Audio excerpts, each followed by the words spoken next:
My name is Erin Bodwin, and welcome to the second video on my three-part series on light. This video is Light on Earth. So you may be wondering why we can only see a small part of the entire electromagnetic spectrum. And it's because we have these things called photoreceptors in our eyes.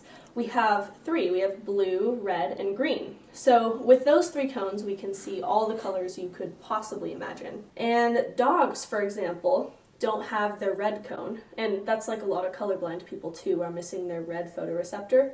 And so they can only see shades of blue and green, but red looks sort of gray to them, and sometimes it's hard to distinguish red and green.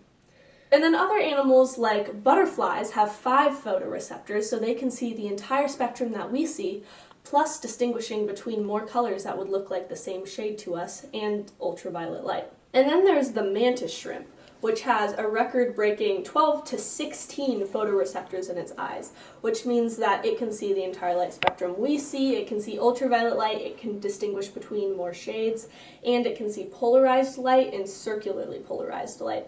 And mantis shrimp are really interesting. If you haven't already, you should do some research on them, because not only do they have the record-breaking photoreceptors, they also have a record-breaking punch.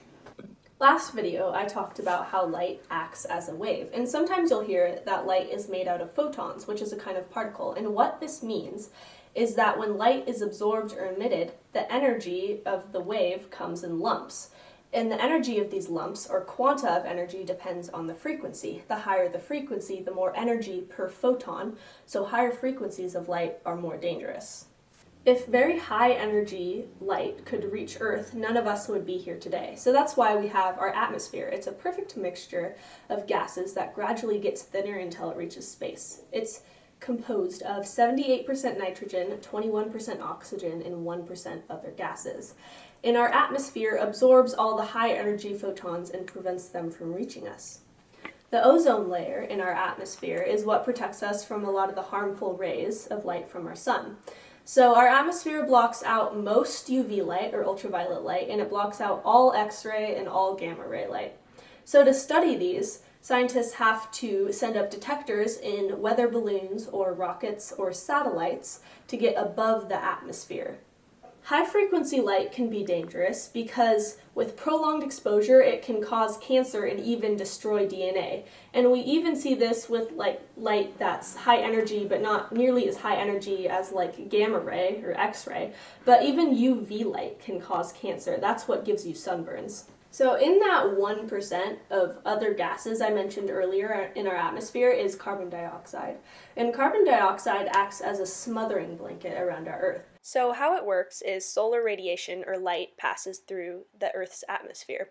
And some of the solar radiation is reflected by the atmosphere and by Earth's surface. And about half of the solar radiation is absorbed by Earth's surface. Some of the infrared radiation passes through the atmosphere and out into space. And other parts of the infrared radiation are absorbed and re-emitted by the greenhouse gas molecules like CO2. So radiation is converted into heat energy, causing emission of long-wave or infrared radiation back into the atmosphere.